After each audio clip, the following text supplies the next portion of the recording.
ವಿಜಯಪುರ ಜಿಲ್ಲೆ ದೇವರಹಿಪ್ಪರಗಿ ತಾಲೂಕಿನ ಯಾಳವಾರ ಗ್ರಾಮದ ಹತ್ತಿರ ಇರುವ ಡೋಣಿ ನದಿಗೆ 6 ರಿಂದ 50 ಕೋಟಿ ರೂಪಾಯಿ ಮೊತ್ತದ ಬ್ರಿಡ್ಜ್ ಕಮ್ ಬ್ಯಾರೇಜ್ ಕಾಮಗಾರಿಯ ಭೂಮಿ ಪೂಜೆ ದೇವರಹಿಪ್ಪರಗಿ ಶಾಸಕ ಸೋಮನಗೌಡ ಪಾಟೀಲ ಸಾಸನೂರ್ ಅವರು ನೆರವೇರಿಸಿದರು।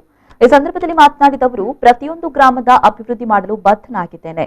ರಸ್ತೆ ಹಾಗೂ ನೀರಾವರಿಗೆ ಹೆಚ್ಚು ಅನುದಾನವನ್ನು ತಂದು ಮತಕ್ಷೇತ್ರವನ್ನ ಮಾದರಿ ಕ್ಷೇತ್ರವನ್ನಾಗಿ ಮಾಡುವುದಾಗಿ ಹೇಳಿದರು। ಸಾರ್ವಜನಿಕರು ಸರ್ಕಾರದ ನಿಯಮಗಳನ್ನು ಪಾಲಿಸಿ ಕೊರೋನಾದಿಂದ ರಕ್ಷಿಸಿಕೊಳ್ಳಲು ಮನವಿ ಮಾಡಿದರು। ಇವತ್ತು ಯಾಳವಾರ ಗ್ರಾಮದಲ್ಲಿ ಇದು ನಮ್ಮ ದೋಣಿ ನದಿಗೆ ಆಟರಾಗಿ ಬ್ರಿಡ್ಜ್ ಕಮ್ ಬಾಂಧರ 6.5 ಕೋಟಿ ರೂಪಾಯಿದಲ್ಲಿ ಭೂಮಿ ಪೂಜೆಯನ್ನು ಮಾಡಿದ್ದಾಗಿದೆ। ಯಾಕಂದ್ರೆ ಭಾಳ ದಿವಸ ಬೇಡಿಕೆ ಇತ್ತು। ಯಾಕಂದ್ರೆ ದೋಣಿ ದಾಟಿ ಬರಬೇಕಾದ್ರೆ ನಾವು 25-30 ಕಿಲೋಮೀಟರ್ ಸುತ್ತಾಗಿ ಬರಬೇಕಾಗ್ತಿತ್ತು। ಆ ನಿಟ್ಟಿನಲ್ಲಿ ಒಂದು 8-10 ಹಳ್ಳಿಗಳಿಗೆ ನಾವು ಈ ಬ್ರಿಡ್ಜ್ ಕಮ್ ಬಾಂಧರ ಆಗೋದ್ರಿಂದ ನಾವು ಸರಳವಾಗಿ ಒಂದು ಆ ಕಡೆ ತಾಳಿಕೋಟಿ ದೇವರಿಗೆ ರಸ್ತೆಯಿಂದ ಈ ಕಡೆ ಗ್ರಾಮಗಳು ಮುಗಿಯುವಂಥ ಕೆಲಸ ಆಗ್ತಾಯಿದೆ।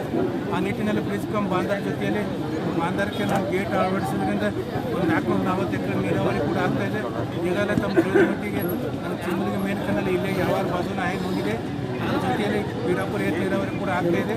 ಆ ಹೆಚ್ಚುವರಿ ನೀರೆಲ್ಲ ಬಂದೋದೆಲ್ಲ ದೋಣಿ ಬರ್ತಾವ, ದೋಣಿ ನೀರು ಸಿಹಿಯಾದ ನೀರಂತೂ ನಮ್ಮ ರೈತರಿಗೆ ಇಡಕ ಬಲಕ ಹೊಡ್ಕೊಳ್ಳೋದ್ರಿಂದ ಅಂತೇಳಿ ಮಟ್ಟಿಗೆ ಒಂದು 1000 ಎಕರೆ ನೀರಾವರಿ ಆಗ್ತದೆ ಅಂತ ನನ್ನ ಆಸೆ ಇದೆ। ಅಷ್ಟು 1000 ಎಕರೆ ನೀರಾವರಿ ಆಗೋದ್ರಿಂದ ನಮ್ಮ ರೈತರ ಆರ್ಥಿಕ ಸಮೃದ್ಧಿ ಹೊಂತಾರಂತ ನನ್ನ ಆಸೆ ಇದೆ। ಆ ನಿಟ್ಟಿನಲ್ಲಿ ಕೆಲಸವನ್ನು ಮಾಡಿರೋದು ಭಾಳ ಸಂತೋಷ। ಈ ಸಂದರ್ಭದಲ್ಲಿ ರಾಜಗೌಡ ಪಾಟೀಲ, ನಡಗೌಡ, ಸೋಮನಗೌಡ ಪಾಟೀಲ ಗ್ರಾಮದ ಹಿರಿಯರು, ಯುವಕರು, ಅಭಿಮಾನಿ ಕಾರ್ಯಕರ್ತರು ಭಾಗವಹಿಸಿದರು। ರಜಾಕ ಪಟೇಲ ಬಿರಾದಾರ, ವಿ4 ನ್ಯೂಸ್, ದೇವರಹಿಪ್ಪರಗಿ।